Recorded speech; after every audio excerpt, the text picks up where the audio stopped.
Maliyyə hesabatları təhlili, sırf bu sözlər belə imtahan ərəfəsində adamı biraz gərginləşdirir, elə deyilmi? Amma heç narahat olmayın. Gəlin bir analitikin oyun kitabını açaq və uğur qazanmaq üçün lazım olan əsas strategiyaları, belə deyək, addım-addım mənimsəyək. Bəli, bilirəm, qarşıda böyük bir imtahan var və bu mövzu, yəni maliyyə təhlili, ilk baxışdan çox mürəkkəb görünə bilər.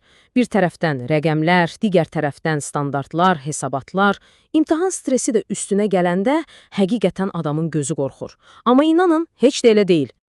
Bax, bu 5 dəqiqəlik icmal sizin strategiya kitabçanız olacaq. Məqsədimiz nədir? İmtahanda lazım olacaq bütün fundamental məsələləri elə sadə və yadda qalan şəkildə izah etmək ki, hər şey öz yerinə otursun. Yaxşı, bəs oyun planımızda nələr var? Gəlin sürətli şəkildə nəzər salaq. Əvvəlcə, hər bir analitikin bilməli olduğu 6 addımlıq strategiyanı öyrənəcəyik. Sonra, əsas sənədlərin içində gizlənən məlumatları necə tapacağımızı deşifrə edəcəyik. Auditorun verdiyi qərarın nə demək olduğunu anlayacağıq, daha sonra oyunun qaydaları, yəni mühasibatlıq standartları ilə tanış olacağıq və nəhayət, illik hesabatdan kənarda hansı mənbələrə baxmaq lazım olduğunu görəcəyik. Hazırsınız? Başlayaq. Hər bir uğurlu təhlilin, eləcə də imtahanda uğurlu cavabın təməlində möhkəm bir plan dayanır. Odur ki, gəlin istənilən maliyyə tapşırığının öhdəsindən gəlmək üçün istifadə edəcəyiniz bu təməl strategiya ilə tanış olaq. Baxın, bu sizin universal yol xəritənizdir. İmtahanda qarşınıza çıxan istənilən case study üçün bu 6 addımı izləyin. Vəssalam. Birincisi, məqsədi aydınlaşdırın. Nə axtarırsınız? İkincisi, lazımi məlumatları toplayın. Üçüncüsü, o məlumatları səliqəyə salın, emal edin. Dördüncüsü, təhlil edib məntiqi nəticələr çıxarın. Beşincisi, tapdıqlarınızı aydın şəkildə hesabat halına gətirin. Və altıncısı, heç vaxt unutmayın ki, real həyatda təhlil daima yenilənməlidir. Bu alqoritmi yadda saxlayın, imtahanda sizin ən böyük köməkçiniz olacaq. Yaxşı, planımız var, indi isə o plana uyğun kəşfiyyat aparmalıyıq. Yəni, şirkət haqqında o kritik məlumatları haradan tapacağımızı öyrənməliyik. Bu sənədlər, sözün əsl mənasında sizin əsas silahlarınızdır. Deməli, şirkətlər tənzimləyici qurumlara, məsələn, Amerikadakı SEC mütəmadi olaraq bir çox hesabatlar təqdim etməlidir. Bu slaydda onlardan bəzilərini görürsünüz. Amma imtahan üçün sizin diqqət mərkəzində saxlamalı olduğunuz ən vacib sənəd, bax bu, Form 10K, yəni şirkətin illik hesabatıdır. Buna şirkətin fəaliyyətinin bir növ illik rentgeni kimi baxa bilərsiniz. Yaxşı. Rəqəmlər bir şey deyir, amma o rəqəmlərin arkasındakı hekayəni bilmək istəyirsinizsə, birbaşa MCI bölməsinə başvurun. Bu bölmə, rəhbərliyin öz dilindən şirkətin uğurlarını, çətinliklərini və gələcək planlarını danışdığı yerdir. İmtahanda bəs bu niyə belə oldu tipli sualların cavabı adətən məhz burada gizlənir.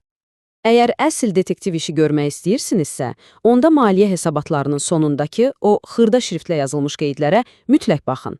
İmtahan suallarının ən hiləgər olanları məhz buradan çıxır. Məsələn, şirkət hansı uçut siyasətini seçib? Hansı fərziyyələrə əsaslanıb? Bütün bu kritik məlumatlar oradadır. Və ən əsası, unutmayın ki, bu bölmədə auditdən keçirilir. Yəni, oradakı məlumatlar etibarlıdır. Okey, məlumatları topladıq, hər şey əla. Amma bir dəqiqə, bu məlumatların etibarlı olduğunu hardan bilək? Bax, bu məqamda səhnəyə maliyyə dünyasının referisi, yəni auditor çıxır. Bax, bu, imtahanda tez-tez qarışdırılan, amma çox vacib bir məqamdır. Yadda saxlayın, rəhbərlik hesabatları hazırlamağa məhsuldur. Auditor isə o hesabatları müstəqil şəkildə yoxlayıb, öz fikrini, yəni rəyini bildirməyə. Bir daha təkrar edirəm, auditor hesabat hazırlamır, yalnız yoxlayır. Əslində, bu sitat hər şeyi çox gözəl izah edir. Auditorun bütün işi əslində bircə suala cavab tapmaqdır. Bu hesabatlara güvənmək olar, yoxsa yox? Vəssalam, onlar sadəcə sənədlərin qaydalara uyğun, ədalətli tərtib olunub olunmadığını yoxlayırlar. Auditor rəylərini yadda saxlamağın ən asan yolu svetofor analogiyasıdır. Fikir verin, əgər rəy uyğundursa, bu yaşıl işıq deməkdir. Yəni, davam et, hər şey qaydasındadır. Şərti rəy sarı işıq kimidir. Əsasən yaxşıdır, amma filan məsələyə diqqətli ol. Mənfi rəy isə qırmızı işıqdır. Yəni dayan, ciddi problem var, hesabatlar düzgün deyil. Bir də var rəy bildirməkdən imtahana. Bu isə ümumiyyətlə svetoforun işləməməsi kimidir. Auditor heç nə deyə bilmir, çünki kifayət qədər sübut toplaya bilməyib. Hər oyunun öz qaydaları var. Elə deyil, futbolun qaydaları başqadır, basketbolun başqa. Mühasibat uçotu da eyni ilə belədir. Şirkətlərin fəaliyyət göstərdiyi yerdən asılı olaraq fərqli qaydalar kitabçasına əməl etmələri tələb olunur.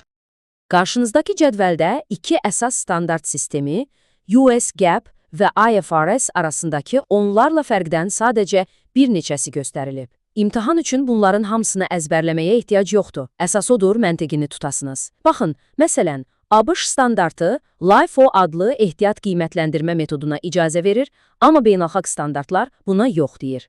Sırf bu kiçik fərqə görə iki eyni şirkətin mənfəəti kağız üzərində tamamilə fərqli görünə bilər. Odur ki, imtahanda şirkətləri müqayisə edəndə birinci növbədə özünüzdən soruşun. Bunlar hansı qaydalarla oynayır?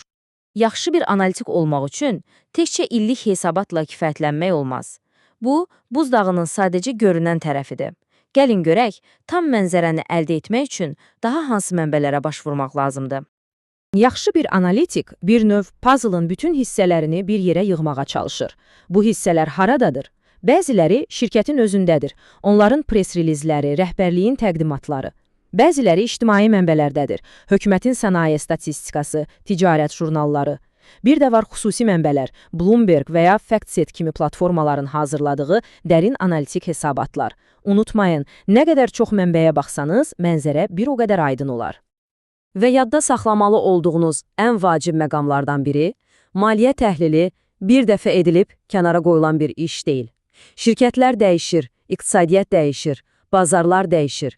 Ona görə də sizin apardığınız təhlildə canlı olmalı, daima yeni məlumatlarla yenilənməlidir. Beləliklə, oyun kitabı artıq sizin əlinizdədir. Bu strategiyalarla siz istənilən şirkətin maliyyə hekayəsini deşifrə edə bilərsiniz. İndi isə gedin və o imtahanda özünüzü göstərin. Uğurlar! Unutmayın ki, ən çətin sualın belə doğru yanaşmayla mütləq bir cavabı var.